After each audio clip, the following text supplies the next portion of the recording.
What's up, everybody? This episode is brought to you by Atlas, and I'm so excited because Atlas is sponsoring us officially. No.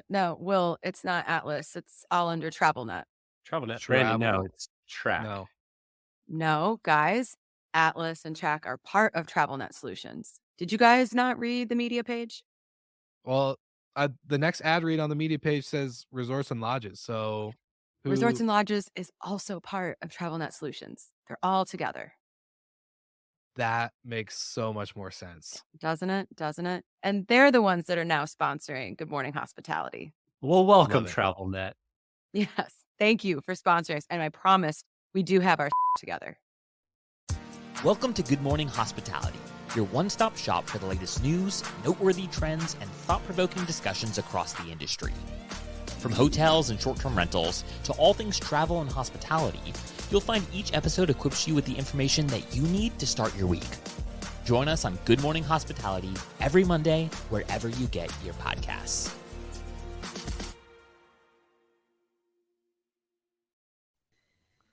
Good morning, you two. Good How are we doing today? Fantastic. Glad we have that bleep button for Brandy. I know. I know. Gotta It's watch my words. very much it's like a speed dial for us. We have to have it just ready to lock and loaded. Yeah. Yeah.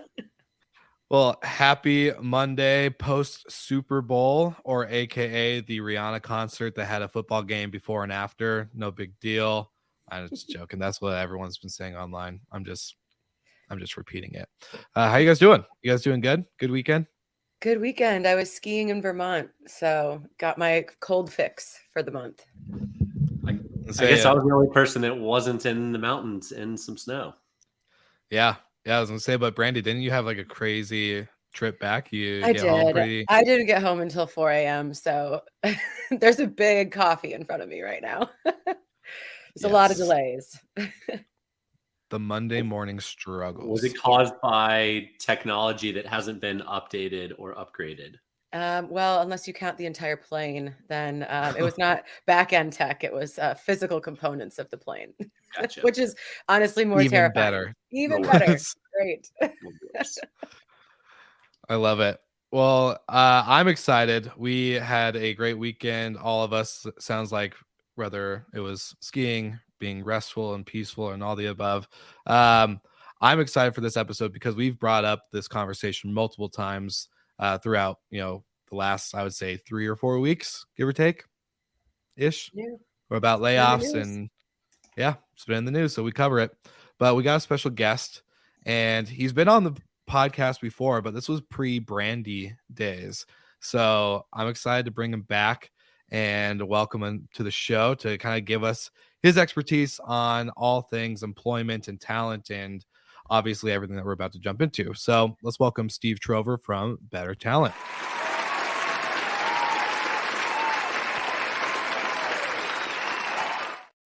Hey guys. Hi, Steve. How are you this morning? Good morning. Good morning. Living the dream. Yeah, absolutely. I love even seeing the white hat in a virtual setting rather than just in person at conferences. So, well, if I do it here, you'll see me at the conference. So on brand. Exactly. Very on brand. On brand. So. Cool. Well, something that we've discussed pretty much in every episode this year is layoffs, and who better to talk to than the gentleman who fills gaps in businesses and fills gaps in resumes. So appreciate you joining us today. I think the big industry news very recently was unfortunate out of Vacasa, where 17 or 20% of the staff was made redundant. Give us an overview on what you think happens there, and what the general landscape is for travel hospitality jobs. Yeah. So obviously it's big news whenever there's a big layoff, and tech has been laying off in big numbers. And so has some of the larger vacation rental companies. It's not just Vacasa, Avonstay, Sonder, and Vacasa all had significant layoffs over the last 6-9 months. And Ironically, all three laid off right about the same percentage. Vacasa in 2 layoffs, the other 2 in 1, but about 20% roughly of their staff, right? And so what's interesting when you look at all of the technology layoffs that are all in the news right now, and you start to watch where these companies land, it's right about 20%. In the case of the vacation rental companies, they all, just like a lot of these tech companies, have been hiring in significant amounts over the last several years, especially, even pre-COVID, running up to it, obviously dropping back during COVID, and then hiring in a big, big way as we had that huge influx of visitors to our space that had never used an STR before. And so when we look at the net result, they're actually just trimmed back to some previous numbers from a staffing perspective. And so, yeah, it's big news. And I just want to say, if anyone's listening and they are looking for a job, we are very, very empathetic to that. Please reach out to us. It costs nothing. And we help a lot of people in that regard move into new roles.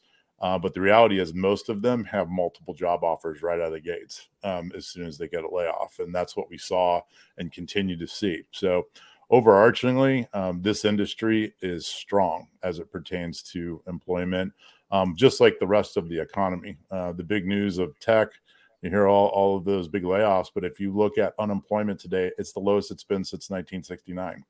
So there's actually 1/2 of an applicant for every available job in the U.S. And we see that the same way, maybe even stronger in the vacation rental market overall.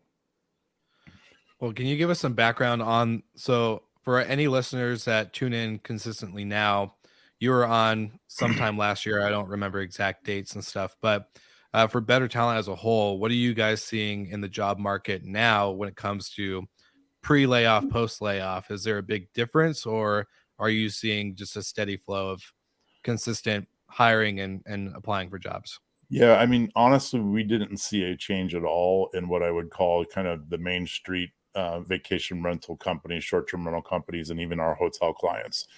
So for every job we fill, which, by the way, we celebrate more than getting a new client. We love, when somebody lets us know we filled a position, we get a new one every day. So it just is a constant, steady flow of great applicants, but also great opportunities to meet that applicant flow. And so we don't see a slowdown at all in our traditional STR companies, the hotel companies, or even the new school. There's a lot of really great startups that are rapidly growing, and they're hiring like crazy. So haven't seen it at all, and hopefully won't, right? So we feel like a lot of this tech layoff was just tech companies cutting the fat, so to speak. I hate to not sound empathetic again, but I don't see that happening in vacation rentals or in short-term rentals at all.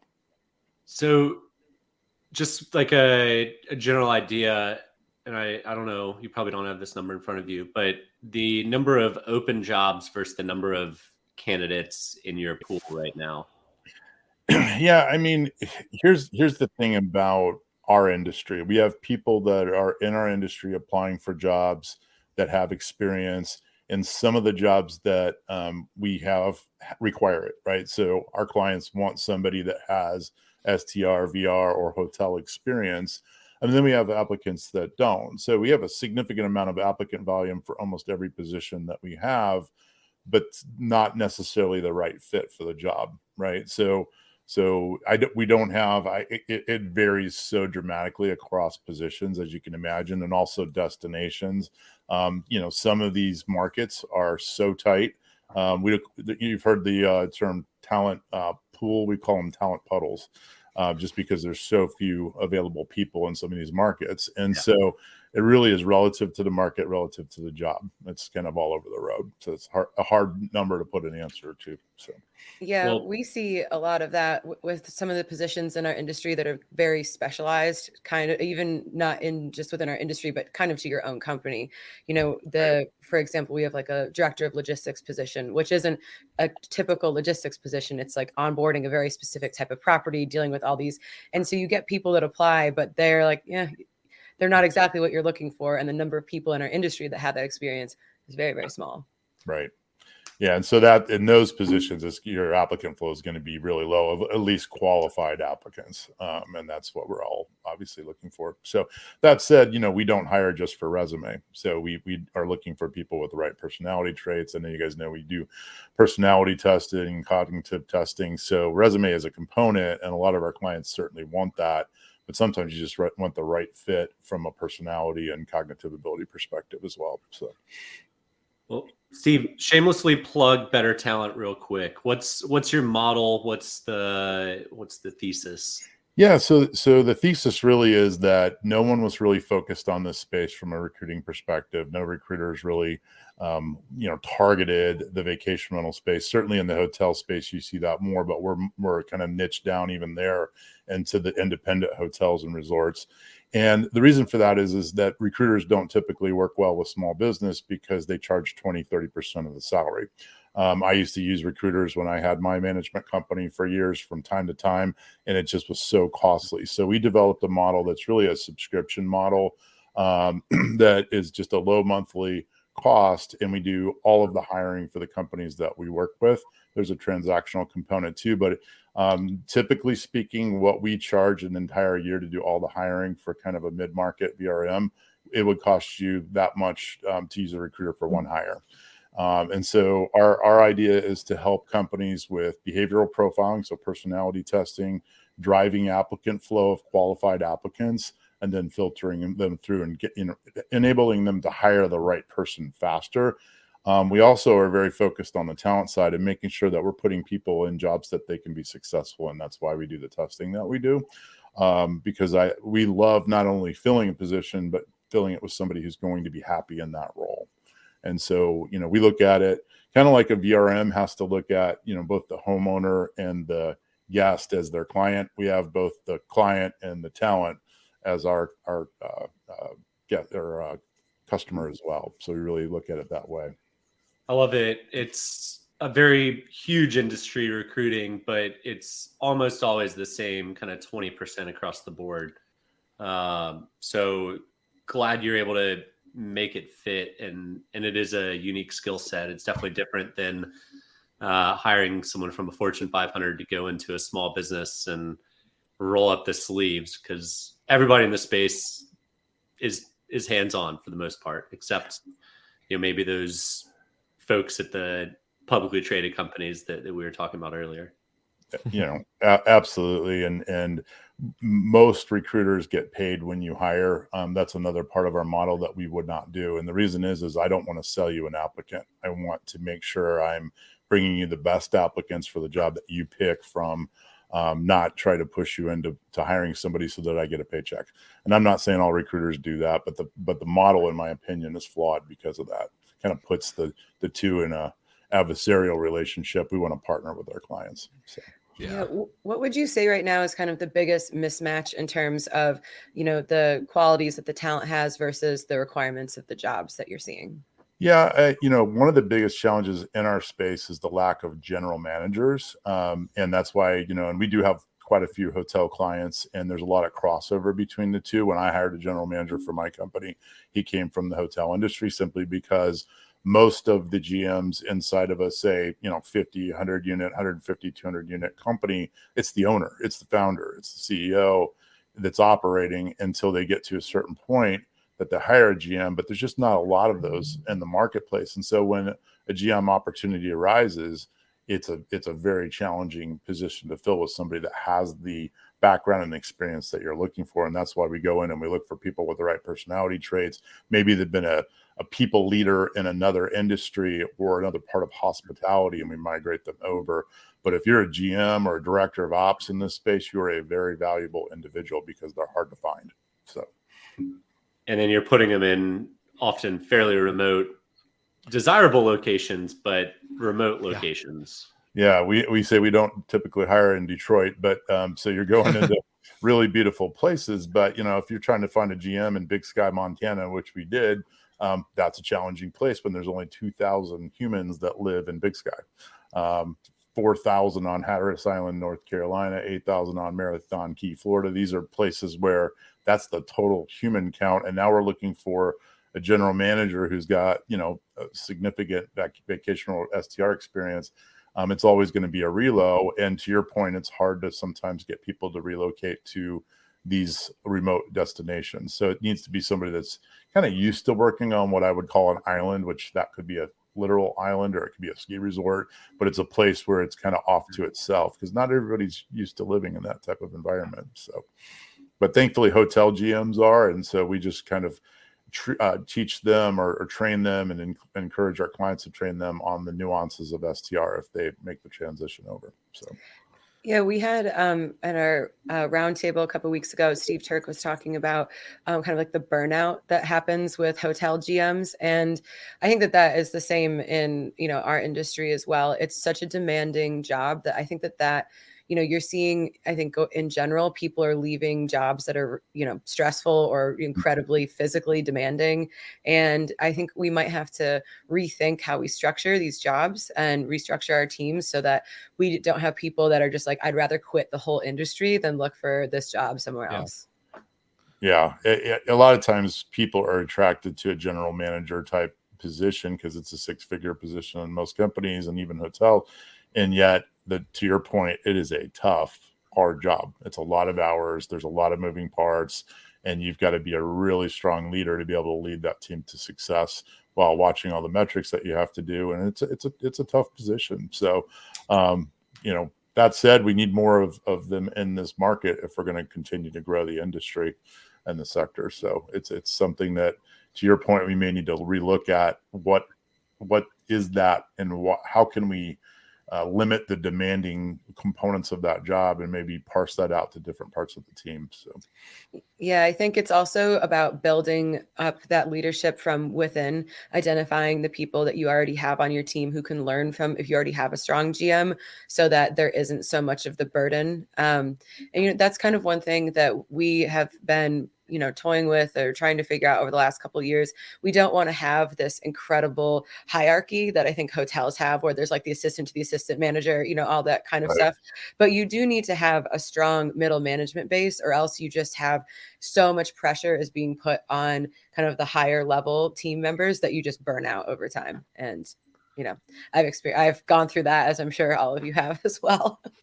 Yeah, absolutely. If you don't have that operational mid-level, especially depending on obviously the scale of the business, but a director of housekeeping or a housekeeping manager is a critical pillar, that works alongside of that GM. Same thing goes for maintenance. Same thing goes for a guest experience, reservations, all those different components. So that middle layer of management is critical, to your point, for the success of the GM and the whole operation. So, well, I came from the hotel world and I was a hotel manager. So I had a GM and I also had a lot of the confusion from all of our housekeepers or front desk agents to whoever else. Like, they're like, what part do we come to you for? Or what part do we go to her for? Because we were so close in the job role description itself.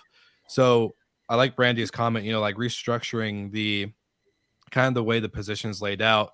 For me, coming into the STR world, not seeing a GM, like a lot of people don't talk about having a GM and the hierarchy that kind of goes into it. For you, Steve, I'm kind of curious, do you guys see companies that either you're working with or that you just hear about through obviously like industry chatter that are really changing the structure of hospitality operations in order to kind of like stomp burnout and I guess maybe even the turnover from employment from all the way the ground floor to the C-suite?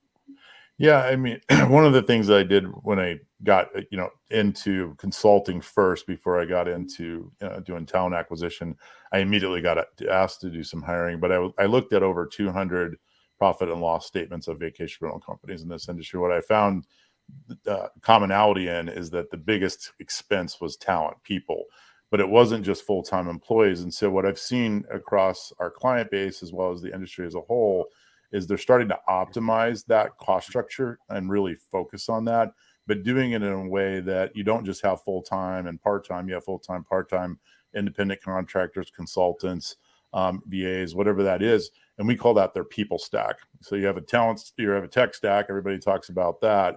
We call that the people stack. So we really look to optimize that. And some of the ways that we can take that load off of that general manager or director of ops is by leveraging third-party independent contractors, sometimes consultants and VAs, to, in a very efficient way, kind of operate that people stack so that some of those tasks that stress out the operational leadership are handled by others.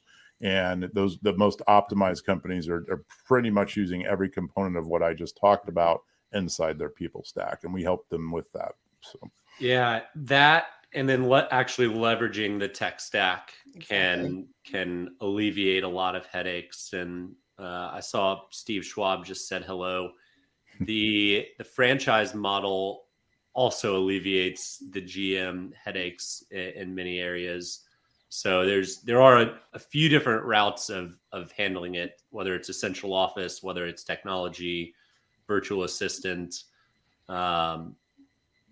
anything and everything you can do at this point, because especially on the hotel side, but on vacation rentals too, when talent leaves, it's hard to replace, especially if it's a remote area, especially if it's well-oiled machine, and then you remove that key component.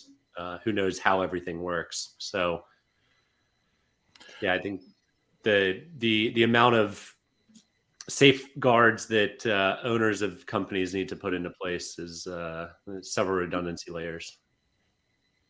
Yeah, and there's a recent stat that 70% of millennials and Gen Z are looking for a new job this year, and you're going to see that, and that's our front line in a lot of cases. And so, in these tight labor markets, all of a sudden, because of the pandemic, we have all of these remote opportunities for young people that didn't exist before, because so many companies went remote. Some are going back to office, but there's more remote positions than there's ever been. So now you're in this tight labor market like the ones I described before, and all of a sudden some of these people that had to work in the market don't have to anymore. Mm-hmm. And so you've got cost of living going through the roof, not enough housing, and then now you've got remote jobs that people can work when they live in Vail or Aspen or Hatteras or wherever.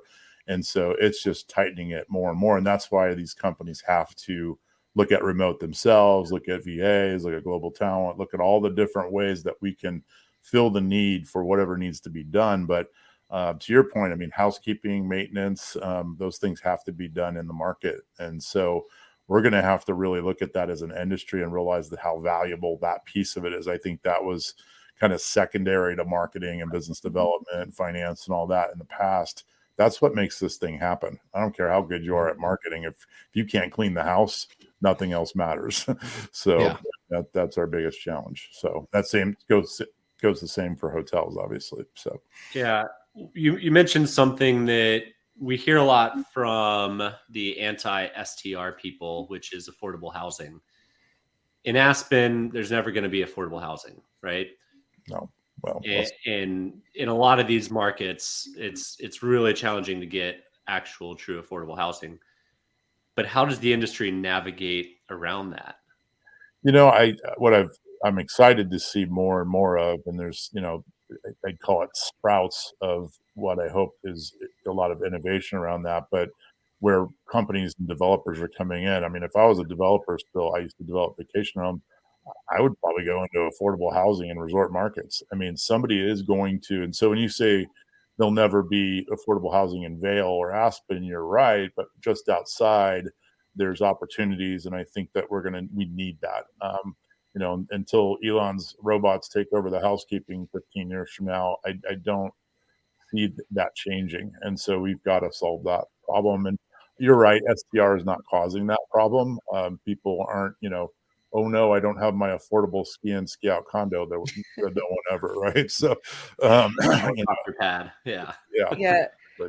So. I think that's another thing that was I saw, and I think it was one of the Skift articles, but they were talking about how, there's no one in these STR buildings, which is, I think, more pointed at operators like Sexton, where we try to operate as lean as possible. Right. And we are trying to find a balance. We have our bigger buildings. Yeah, we want to have some presence there because it just mitigates a lot of problems and safety and all that stuff. But part of the reason why this business model can function is because you operate very with a very lean payroll, and you don't need to have all these. So it's trying to find this balance. And you also have these guest expectations when people are coming in and they're not realizing, I've realized a lot of the time that they're staying at like an STR or an apart hotel, whatever you want to call what we're doing. And they're like, this hotel has nobody working here. And it's like, well, we don't need to have 4 front desk staff, at all times. So it's trying to strike this balance between what, what we can afford and then what is like comfortable for the guests. And affordable. 100%. Yeah, exactly. Yeah, exactly. Yeah. And we're going to see that continue to evolve over the next several years. And I think that's the place where this industry really has to optimize if it's going to, succeed as those costs continue to rise and labor continues to be a problem in these tight markets, because it's not going away. Well, Steve, you mentioned, go ahead, Will. I'll say, you mentioned earlier, like millennials and Gen Z are like this new workforce that's coming into the space. And Michael even mentioned like the tech stack piece. I've been really passionate on the conversation of people not using their tech stack to its fullest capability. And then companies and operators just start adding more pieces and it ends up costing them more and they're not functioning right because they don't know what the difference is between a property management software and a channel manager is. But with this Gen Z kind of generation, millennial coming into the space, they're more tech savvy than a lot of other people are because they're growing up with this stuff. Do you think there's going to be a big shift in, like, maybe not a shift is the right word, but when it comes to utilizing tech and people stacks at the same time, are companies hiring for younger to kind of fill in those technology roles that someone younger can learn in this, all these different multiple softwares and hardware type products? Yeah, I will tell you that most of the companies, in fact, all the companies work with, I rarely have ever heard anybody talk about age. If they do, I tell them I can't talk about it for obvious reasons. So, but I don't feel like, I think it's inherently happening because that's who we have to fill the positions. And the good part is, to your point, they're very tech savvy. My kids have all had iPads in their face since they were born. I wasn't like that. So, I think they're more plug and play in this environment where we all have these massive tech stacks. I mean, Better Talent uses 28 different pieces of software to run our business. Back, 15, 20 years ago, that would have been 4 or 5 max, right? So you've got to come in and be able to use these tools and not be afraid of them. And that group, certainly is not, because that's what they grew up on. And so I think it's a positive. And I think looking at your people stack and your tech stack and aligning those two, giving, the people side of it, the technology to optimize the whole is the key. Technology alone does not solve the problems that we have in this industry. It's the combination of both people and technology. And if technology enables us to reduce that headcount to some degree from an that's great. I'm all for it. Our model is not, hey, we make a bunch of money every time you hire. I want you to optimize that people stack aligned with your technology stack. And a lot of times we get people calling us now. They want somebody who's experienced in Streamline or Breezeway or whatever software platform because of that. But the reality is, to your point, these young people can come in. They're just so used to adapting to a new piece of technology that they can learn it pretty quick. And so, yeah, that's actually something that we're like looking towards when we're trying to fill some middle management positions where, maybe historically we would have wanted someone to come in with experience in our industry, at least in hospitality. But now we're looking kind of outside that. Like, do you have the tech skills? Do you have, like, are you like hungry? Do you want to learn? Are you ready for a challenge? Because it's going to be something that you're not familiar with. And so trying to put people like that in kind of like the lower management roles so that they can learn and then grow within the company. Because you're right. This whole new generation, they're probably not going to have the experience that you want in our industry, but they are going to be very adaptable when it comes to tech. And that experience comes pretty fast when you get, you fall into a role, especially a frontline role, and you have to use the tech to do it. You're going to learn it pretty quickly, and you're going to get to the experience needed to run, the day-to-day of that particular position. Part of why we do cognitive testing is it tells us how fast somebody can adapt to change and learn new things. And you got to in this space, right? We got to come in and that tech stack, whether that's the CRM or the PMS or guest experience app or all those different components, I got to learn them quick and hit the ground running, on top of already knowing how to use, G Suite and HubSpot and all the other tools that we all use. So, but that we're seeing that not as big of a problem as it may have used to be, right? Because of the labor force. So one of my favorite stories from many years ago, back when Cliff Johnson was at Vacasa, he used to go into towns and he'd go into restaurants or Subway, and if he got great service from an employee there, he would hire him. And he had this story of going into a Subway somewhere in Colorado, and this person was a home run and ended up working for them for 3 or 4 years until Cliff was gone. So you can find great people in a lot of different places, but attitude and the soft skills, it's tough to teach. Right. Well, and one of the things, and I love that story from Cliff, that's something we always encourage clients to do, because even though we do a whole huge array of things from a marketing perspective, sometimes you just got to boots on the ground recruit, right? And so I have the same story. I had a woman that was a hostess at a steakhouse, and I handed her my card, and she ended up being our housekeeping manager for 13 years. And so, and she never missed a clean. I mean, she was amazing. I never would have gotten her to apply just putting a job ad up, because she wasn't looking for a job. So those are those passive applicants that you see out in the marketplace. And so we actually make cards, business cards, old school style, that say, "You're awesome, we should talk." And then on the back, it has the jobs board. And we make those for our clients because we want them to do that boots on the ground recruiting. And then we have a whole boots on the ground recruiting plan, because you've got to do that. You got to be aggressive. It's a talent war. So, yeah. I love it. Well, Steve, for all the listeners that are tuning in live right now, and those who are going to listen on Apple and Spotify, give us a quick, 15 to 30 second plug. Where can people find out more about Better Talent, if they're looking to hire, if they're looking for a job, all the above? Absolutely. So bettertalent.com is the best place to go for both. If you're an employer and you need, talent, obviously that's what we do. I'd love to meet with you, do a 20, 30-minute meeting, and overview of the model. If you're on the talent side, we have a jobs board on the website.